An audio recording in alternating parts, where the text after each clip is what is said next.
25.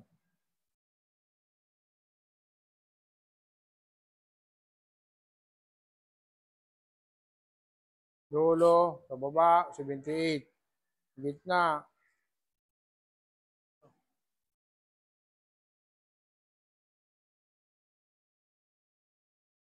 Dito, yan, ang tama. Ang tama niya, yan, may tama yan. Kailangan magkapareha sila. Kakapareha sila. Kahit sa automotive, ganito rin.